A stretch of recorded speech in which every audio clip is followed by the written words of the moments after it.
Bien, hermanos, doy gracias al Señor Jesucristo por esta oportunidad que tengo de entregar una porción de su palabra, esperando que Dios Todopoderoso sea glorificado a través de nuestras vidas.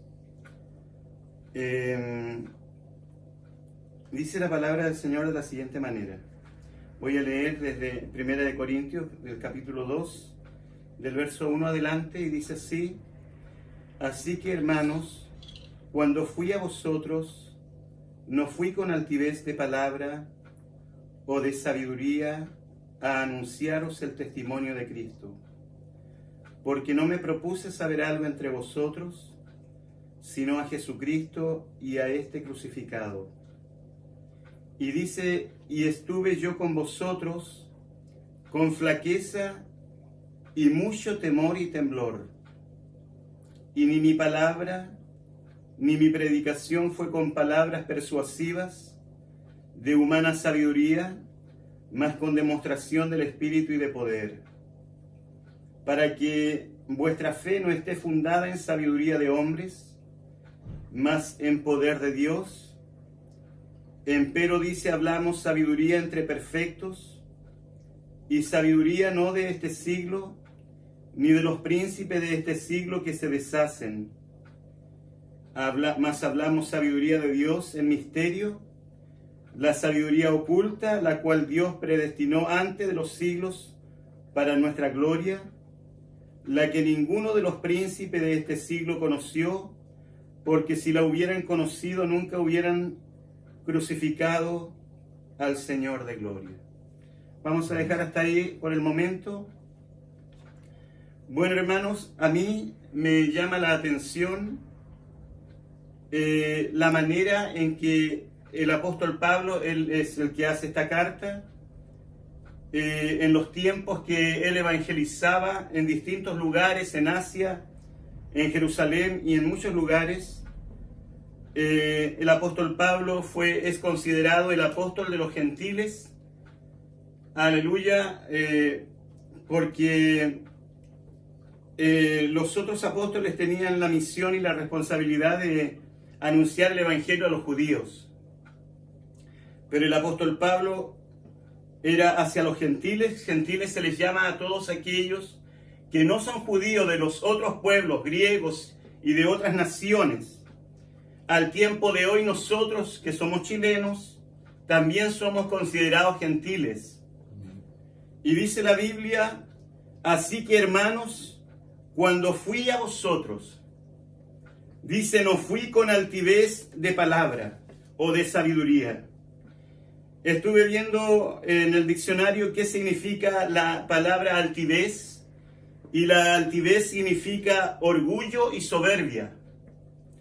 Y lamentablemente, hermanos, en los tiempos que estamos viviendo, hay muchos hombres y mujeres en estos tiempos que predican la palabra del Señor, no con el espíritu verdadero que debe haber en ellos, el espíritu de Cristo, sino que llegan a las gentes con otras intenciones.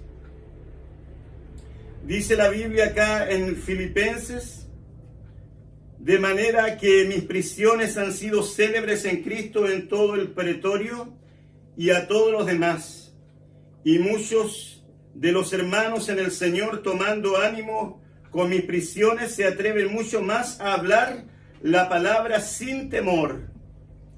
Y algunos, dice, a la verdad predican a Cristo, algunos por envidia y porfía, mas también algunos lo hacen también por buena voluntad.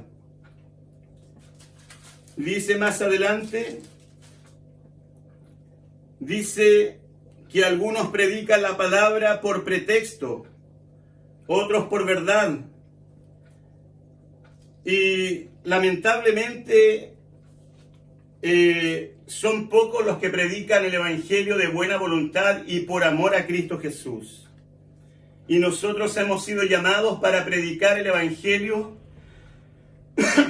con un espíritu de amor, de misericordia, de amor para las almas, porque la verdad es que este mundo sin Cristo se pierde y no hay una buena esperanza para ellos.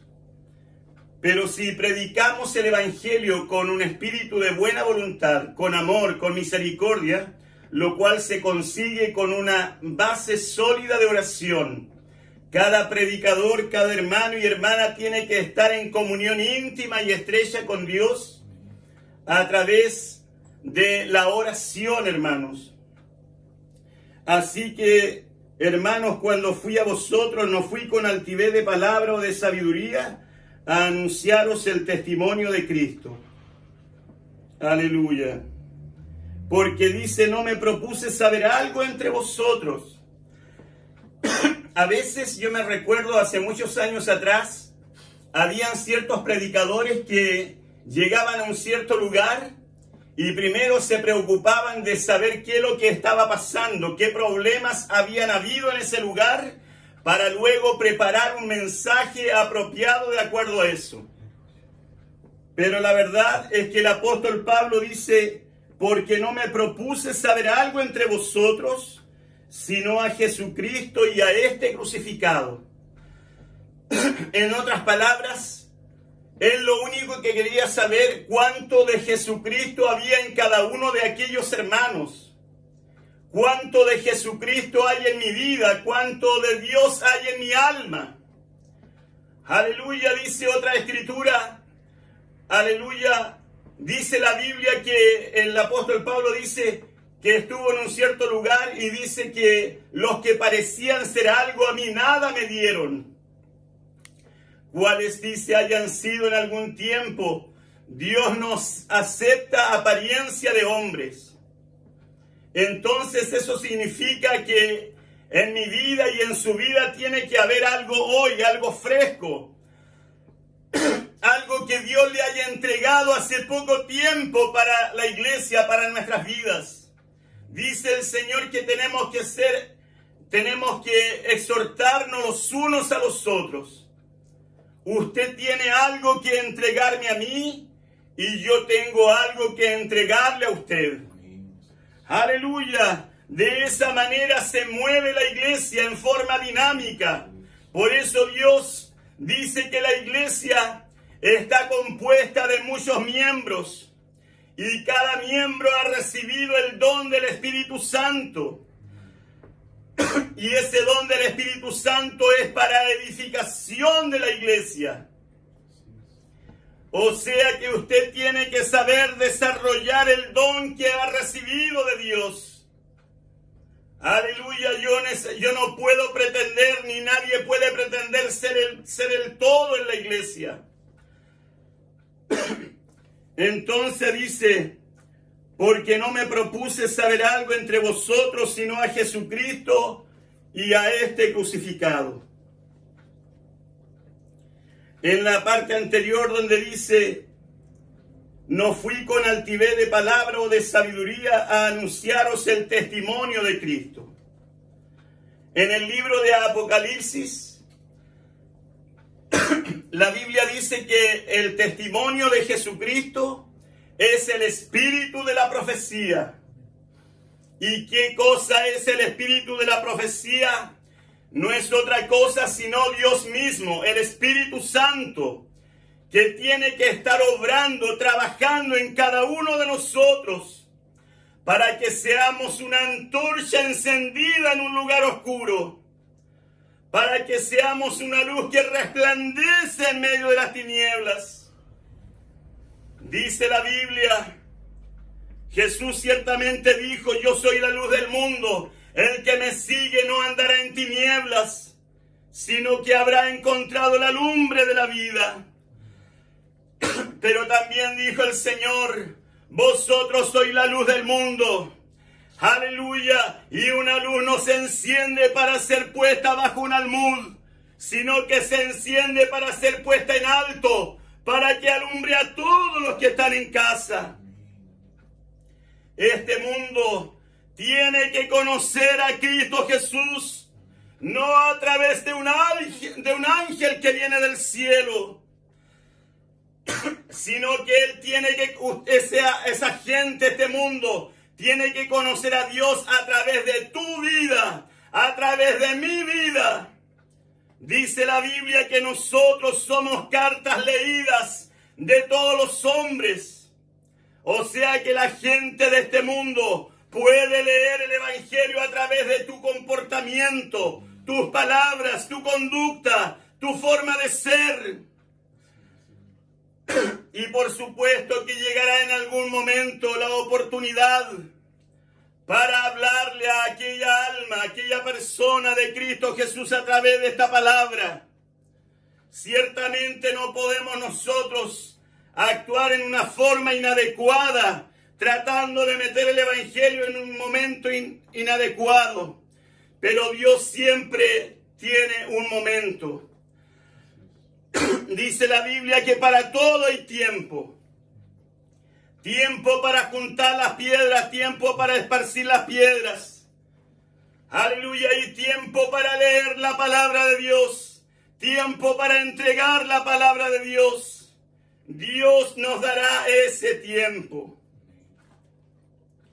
Entonces dice, y estuve yo con vosotros con flaqueza. A mí me llama la atención esta palabra.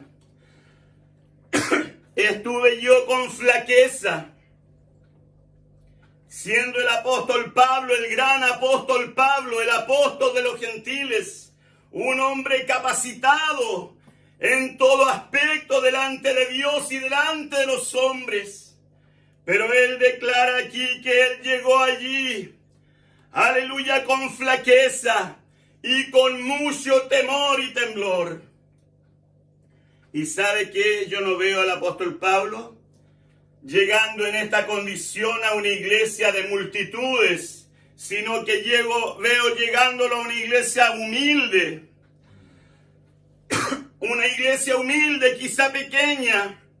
Sin embargo, él dice, llegado con flaqueza y con mucho temor y temblor. Hay muchos que podrían decir, pasa esto, que hay predicadores que en la iglesia hay 2, 3, 4, 5 personas y se sienten holgadas, seguras porque pan comido. Pero acá vemos al apóstol Pablo que él llegaba con flaqueza y con mucho temor y temblor. Yo lo que veo aquí es que el apóstol llegaba con humildad, con mansedumbre. Eso reflejaba que había en él un respeto a la iglesia de Jesucristo. Aleluya, no puedo llegar yo como decir aquí te las traigo Pedro. No, Señor. Sean 2, sean 5, sean 1000, 10,000. Debemos llegar ante la iglesia a entregar la palabra de Dios con humildad, con mansedumbre y con mucho temor y temblor. Entonces, y estuve yo con vosotros con flaqueza y con mucho temor y temblor. En otras palabras, él no sabía lo que iba a entregar en ese lugar. Dependía absolutamente de Dios, porque Dios conocía la necesidad de aquellas almas, de aquel lugar. Aleluya, cuando uno llega a la iglesia, uno no conoce los problemas que hay en esa iglesia. No conoce la situación que hay en cada hermano y hermana. Pero el Espíritu Santo sí lo conoce. Por tanto, tenemos que dejarnos llevar, no por nuestras ideas y pensamientos humanos, sino tenemos que dejarnos llevar por lo que el Espíritu Santo de Dios dictamina. Y dice, y ni mi palabra, ni mi predicación fue con palabras persuasivas de humana sabiduría, mas con demostración del Espíritu y de poder. O sea que en este hombre, en Pablo, a pesar de que él podía haberse sujetado a su sabiduría humana, él se despojaba de eso y daba lugar a lo que el Espíritu de Dios tenía que entregar a través de él. palabra de sabiduría de Dios. Dice, no llegué con palabras persuasivas de humana sabiduría, mas con demostración del Espíritu y de poder. Me recuerdo la escritura que dice que el reino de Dios no consiste en palabras, sino en virtud.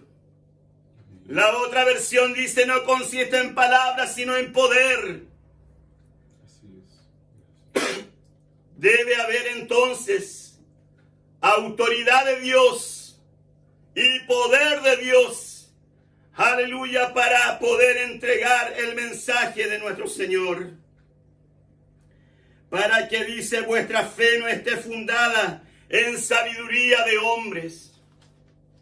Esto pasa en estos tiempos, que muchas gentes entregan el consejo de Dios según ideas y pensamientos de hombres. La Biblia dice, mirad que nadie os engañe por medio de mirad que nadie os engañe por medio de vanas filosofías y vanas sutilezas según las tradiciones de los hombres, conforme los elementos del mundo y no según Cristo Jesús. Filosofías de hombres que se introducen en el mensaje de Dios, y la mezcla no es buena, porque lo humano y lo terreno no se pueden tocar. Lo divino y lo terreno no se pueden tocar. Aleluya. Hay otra escritura donde el apóstol le dice a Timoteo, oh Timoteo, guarda lo que se te ha encomendado, evitando las profanas pláticas y los argumentos de la falsamente llamada ciencia, la cual profesando algunos fueron descaminados de la fe. Entonces, para que vuestra fe no esté fundada en sabiduría de hombres, mas en poder de Dios. Empero hablamos sabiduría, dice, entre perfectos. Otros traducen la palabra perfecto como maduros. Hombres y mujeres que han alcanzado madurez espiritual. Porque esta sabiduría, aleluya, viene de lo alto, del Padre de las luces. Aleluya, dice su palabra que esta sabiduría primeramente es pura, después pacífica, benigna, modesta, llena de buenos frutos, no fingida, y se siembra en paz para aquellos que hacen paz. Por tanto, no podemos entrar en contiendas y disensiones, en lo cual no está el Espíritu de Dios. Dice, para que vuestra fe no esté fundada en sabiduría de hombres, mas en poder de Dios. Empero hablamos sabiduría entre perfectos, y sabiduría no de este siglo, ni de los príncipes de este siglo que se deshacen. La sabiduría de este mundo no tiene solidez. Llega el tiempo que aparece otro y dice, esto es la nueva sabiduría, y la otra perece. Pasa el tiempo y viene otro con otra sabiduría y la anterior perece. Pero la sabiduría que viene de Dios no puede perecer, porque es la voz de Dios. Y la Biblia dice que el cielo y la tierra pasarán, mas mis palabras no pasarán. Y además, la palabra de Dios, la sabiduría de Dios es perfecta. Y lo perfecto no puede mejorar. Dice acá, empero hablamos sabiduría entre perfectos, y sabiduría no de este siglo, ni de los príncipes de este siglo que se deshacen. Mas hablamos sabiduría de Dios en misterio. Aquí entramos en misterio de Dios. La Biblia dice que las cosas secretas pertenecen a Jehová nuestro Dios, mas las reveladas son para nosotros y para nuestros hijos. La iglesia del Señor Jesucristo camina segura en la palabra del Señor, mas hablamos sabiduría de Dios en misterio, la sabiduría oculta, la cual Dios predestinó antes de los siglos para nuestra gloria, la que ninguno de los príncipes de este siglo conoció, porque si la hubieran conocido, nunca hubieran crucificado al Señor de gloria. Entonces, hermanos, lo único que nos queda es ir santificándonos. La Biblia dice: seguid la paz con todos y la santidad, sin la cual nadie verá al Señor. Y dice la Biblia que si alguno está falto de sabiduría, demándelo a Dios, el cual da a todos abundantemente y no sin reproches, y le será dada. Todos necesitamos sabiduría de Dios. Todos necesitamos el conocimiento de Dios para aprender más de Él, para conocer más de Él, de Jesús. A mí me agrada la palabra que dice que todo aquel que en Él creyere, como dice la Escritura, ríos de agua viva correrán de su vientre. Yo le pregunto a usted, ¿están fluyendo esos ríos de agua viva en su vientre? ¿Están en mi vida fluyendo los ríos de agua viva? Si la respuesta es no, es porque le falta a usted conocer al Señor todavía un poco más. Conocerlo en espíritu y en verdad. Conocerlo como dice la Escritura. De esa manera podemos tener una íntima y estrecha comunión con Dios. Me falta una cosa, tiene que haber obediencia. No sirve de nada conocer. Hay gente que sabe la Biblia de pe a pa, de tapa a tapa, y no hay ninguna vida abundante en esa persona. Principalmente es porque no hay obediencia. Si hubiera obediencia, Dios le revelaría su palabra y habría vida espiritual en él. Vamos a orar. Padre celestial, Jesús de los cielos, en esta hora, Señor amado, invocamos tu nombre, dando gracias, Señor amado, por esta oportunidad que usted me ha concedido de salir en este video. Señor, te pido por mis hermanos, hermanas, aleluya, que la gracia de Dios acompañe a cada uno, que podamos, Señor amado, crecer en gracia, en sabiduría y en conocimiento. Permita que a través de los tiempos su nombre sea en grande manera glorificado. Muchas gracias por todo, en el nombre de Jesús. Amén y amén.